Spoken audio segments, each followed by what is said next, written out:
In today's video, you get a bit of a twofer. For one, we're going to resole this pair of cowboy boots. Now, as you can see, they are worn out on the toes, the stitches are a mess, and the guy sent these to us to have them restored and put back to great condition. The second thing that we're going to be doing is telling you what you need to be doing if you are having a pair of cowboy boots resoled.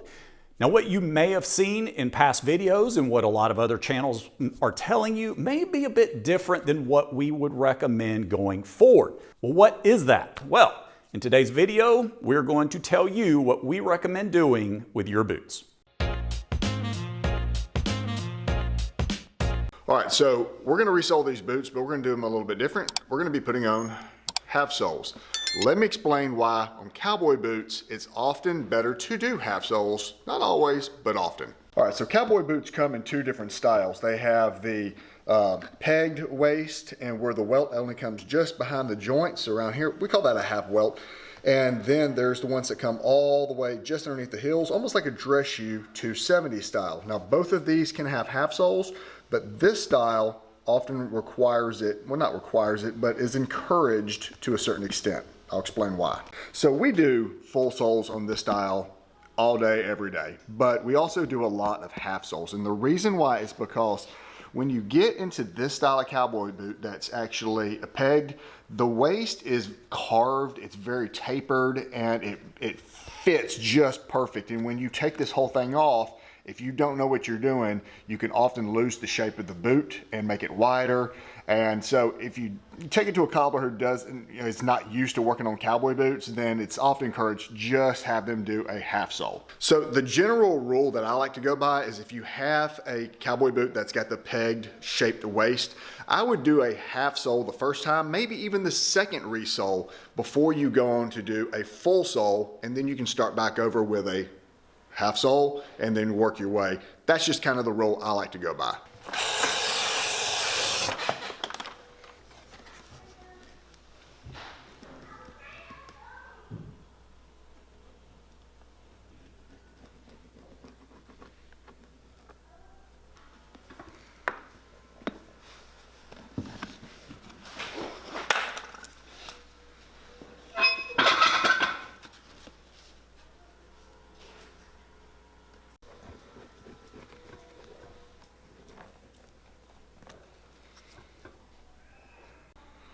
All right, so we are cutting this front line. If you noticed, I actually made two lines, a back line and a front line.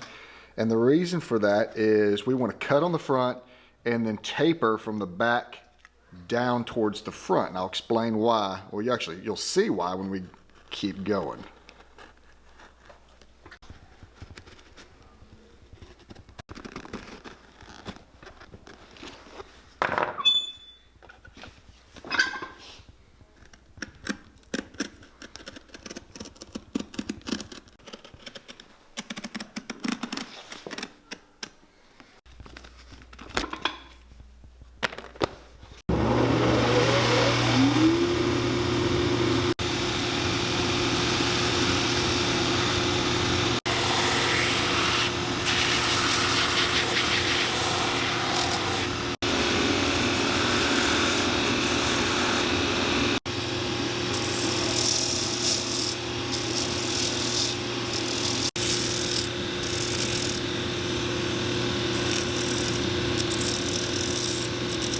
All right, so the reason why I ran this through our 5-in-1 and it split this off and caused it to go to this kind of feathered edge is because we tapered this one down and then we tapered this one down this way. So they're opposites. They're gonna lay and they're gonna overlap versus just cutting it flat and then sticking against it. When you bend, you'll have a crease there. So the leather overlaps and then this can go straight down. So another reason why we're going to do a half sole on this one is because, well, with this style, is because since the welt only comes to right here, even with a half sole, we can technically replace the welt. If this were the stitched one that goes all the way back, we can't replace the welt and do a half sole at the same time. So we can simply pull this up and cut the stitches, pull this up, cut the stitches, replace it, and then it's basically right there where we need it to be.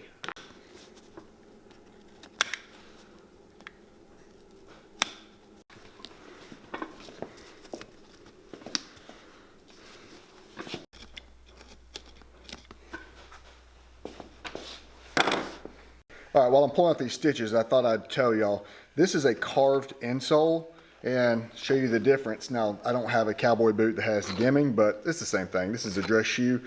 This little ridge right here, this lip, it's the same thing, but this has the canvas gimming. This is actually carved into the leather, and then individual holes are poked through for the stitches.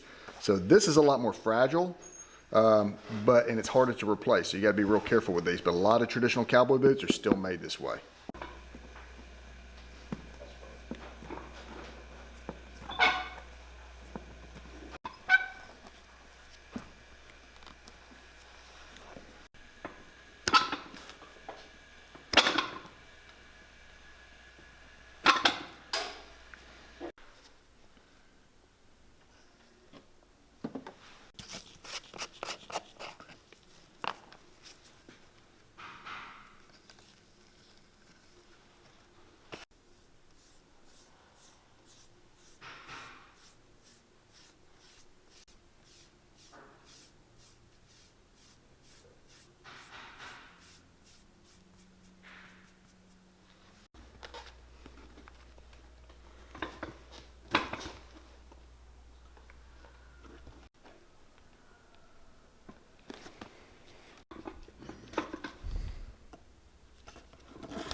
All right, so we've got it re-welted, and this is not a cavity that requires cork. This is carved, and traditionally, you don't put cork in there. It's just scrap leather. So for that, I'm not even gonna replace it with a new piece of leather. There's no point. It's just to sit in there like that.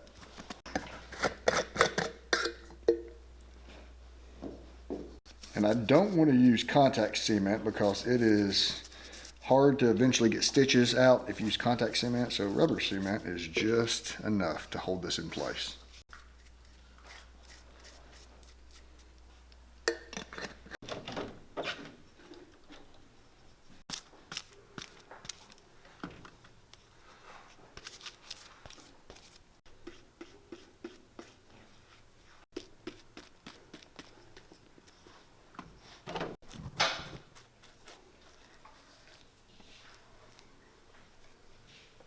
All right, the glue's drying on this, but I want to tell you one thing real quick. You know what goes great with a good pair of boots?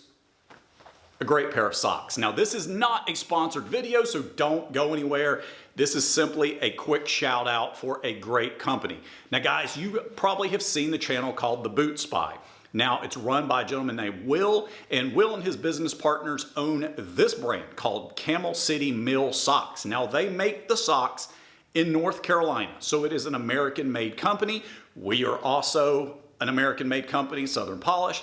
So I love sending support to American-made businesses. Now, real quick, guys, I own several pairs of these. As you can see from the pictures, I recently wore a pair of my Camel City Mill socks when I was out bird hunting last month.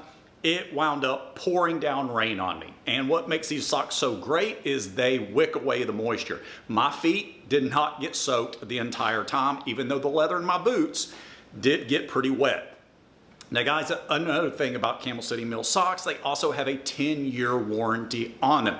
So if your little toenails rub a hole in it, or your boots or whatever rub a hole, they will send you a new pair of socks at no additional charge. Now, these things are amazing. So guys, go check out Camel City Mill Socks. I will put a link down in the description box below. All right, right back to the boots.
All right, so we've got the Solone. We've gone ahead and trenched this. We're gonna turn this darker so it matches the original color and bring it all the way back. But another reason why I like to do a half sole on these shaped pegged waists is because this doesn't have to come off.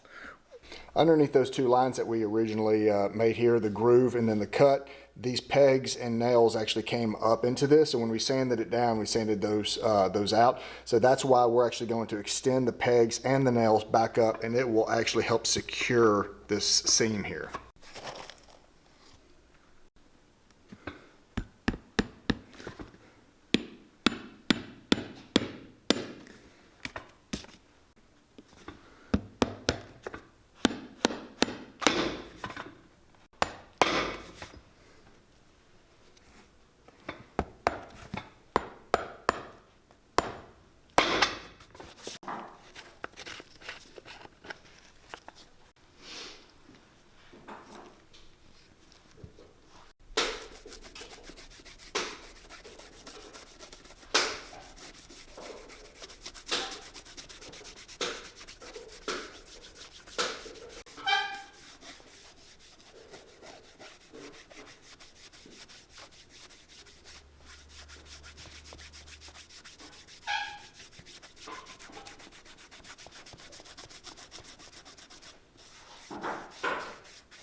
Okay, the last thing we're going to do, guys, is just clean these off. Now, I looked over these boots and I don't see any scuffs or scratches on them, which is good.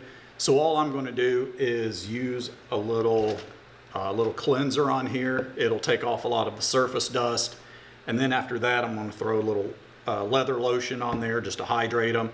And then probably just put like a neutral cream on there to sort of bring out a shine. And then that's about all I'm going to do these boots, and I think it'll make them look really good. So let's go ahead and get these products applied.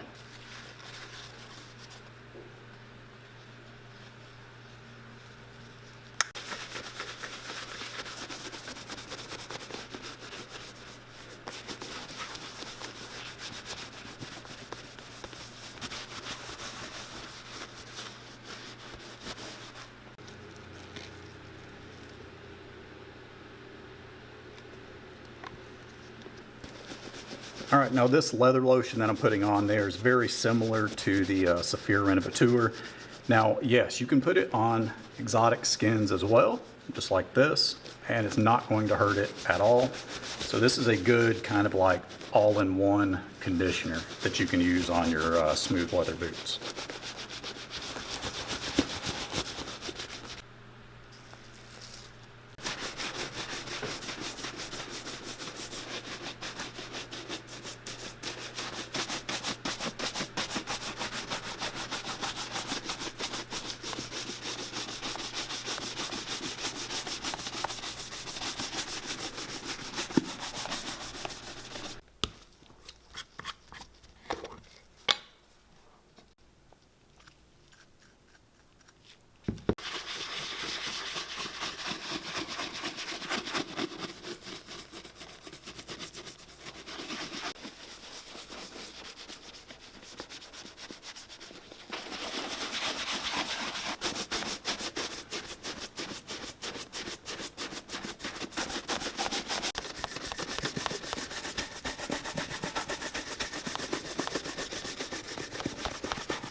Okay guys, this pair of cowboy boots has been completed. Now again, other than just showing you guys the restoration of this pair of cowboy boots, we really wanted to put the emphasis on what we think you should do on a pair of cowboy boots when they're being resoled, but particularly when they are pegged down through the waist. Now, on cowboy boots, you can also do this if it is stitched all the way around the boot, but especially those that are pegged, I just think that putting a half sole on there is going to be your best option. And again, the reasons for that is it does a lot less potential damage from that pegged area on the boot. It prevents having to add additional holes into that interior portion of the insole. And also, guys, if you take your boots to a shoe cobbler that may not exactly know what they're doing and you have them do a full sole, you have the potential of really messing that pair of boots up. I just think doing a half sole is the best route to go, especially for your first couple of resoles. And again, when it's done right, as you can see on this pair of boots, it blends in great. We were able to still put a new welt on, and everything that needs to be done was done by just doing a half sole. Again, that's just our professional opinions. Do with it what you will. But anyways, guys, I hope you enjoyed the video. Check out these other videos here. Thanks for watching, and until next time, y'all have a good one.